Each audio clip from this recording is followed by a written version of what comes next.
बात उन दिनों की है जब गांवों में दीपक जलते थे और रात होते ही लोग अपने अपने घरों के किवाड़ बंद कर लेते थे। ऐसा ही एक गांव था नीम गांव, जिसके बाहरी छोर पर एक विशालकाय पुराना पीपल का पेड़ था।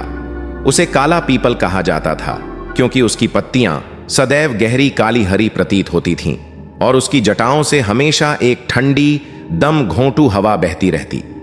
गांव वालों की मान्यता थी कि यह पेड़ किसी पिशाच का निवास स्थान है। कोई भी सूरज ढलने के बाद उस रास्ते से गुजरने की हिम्मत नहीं करता था। एक दिन गांव में एक नया परिवार आकर बसा रामलाल अपनी पत्नी सुशीला और 8 साल के बेटे बनवारी के साथ। बनवारी बहुत ही चंचल और निडर लड़का था।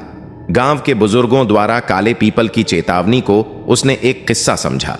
एक शाम जब बनवारी गेंद खेलते खेले गांव के बाहर निकल गया, उसकी गेंद सीधा काले पीपल की जड़ों में जा घुसी। शाम का समय था, सूरज लगभग डूब चुका था और लालिमा फीकी पड़ रही थी। बनवारी हिचकिचाया, पर गेंद उसकी नई थी। उसने दृढ़ता से कदम बढ़ाए और झुककर गेंद उठाई। तभी उसे एक कर्कश फुसफुसाती सी आवाज सुनाई दी, बनवारी, मेरी जड़ों में क्या ढूंढ रहे हो? बनवारी चौंक कर ऊपर देखा। पेड़ की घनी जटाओं के अंधेरे में 2 टिमटिमाती लाल चिंगारियां जगह जगह घूम रही थीं, मानो कोई जीवित प्राणी उसे घूर रहा हो। एक बूंद बूंद कर टपकती चिपचिपी काली राल ने उसके हाथ पर गिरते हुए ठंडक का एहसास कराया, मानो कोई आंसू हो। डर के मारे उसके प्राण सूख गए। वह गेंद छोड़कर भागना चाहता था, पर उसके पैर जमीन से चिपक गए थे, मानो पेड़ की जड़ों ने ही उन्हें जकड़ लिया हो। वहीं पास में एक बूढ़ी अंधी महिला दादी माया अपनी झोंपड़ी में बैठी थी। उसने बनवारी के डर भरे चीख की आहट सुन ली।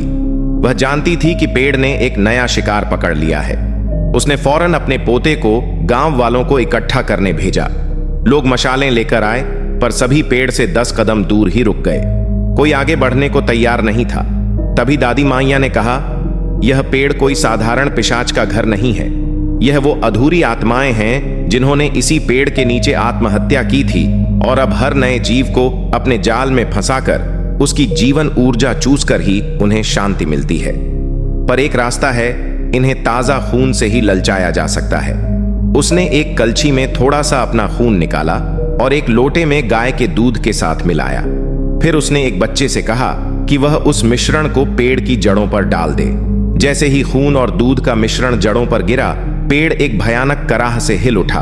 उसकी जटाओं से वो लाल चिंगारियां तेजी से निकलकर हवा में मंडराने लगी।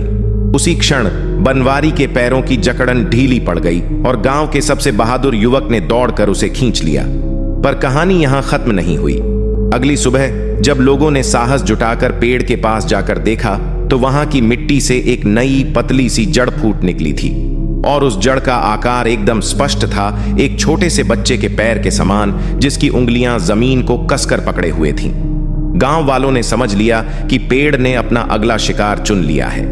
वह जड़ रोज थोड़ी थोड़ी बढ़ने लगी और गांव के हर बच्चे के पैरों के निशान से मेल खाने लगी। कहा जाता है कि जिस बच्चे के निशान से वह जड़ पूरी तरह मेल खा जाए, अगली अमावस्या की रात पेड़ की जटाएं उस बच्चे के घर तक स्वयं बढ़ जाएंगी और उसे अपनी गहरी काली सड़ी हुई जड़ों में खींच लेंगी। और आज भी नीम गांव में कोई भी बच्चा शाम ढलने के बाद खेलने नहीं निकलता। सभी माताएं अपने बच्चों के पैरों के निशान रोज सुबह घर के आंगन में जरूर चेक करती हैं, कहीं ऐसा ना हो कि काला पीपल उनके घर तक पहुंचने का रास्ता बना रहा हो। क्योंकि वह पेड़ सिर्फ एक पेड़ नहीं, एक भूख है और हर भूख की तरह वह भी बढ़ती ही जाती है। ऐसी ही वीडियो देखने के लिए हमारे चैनल को सब्सक्राइब कर लो।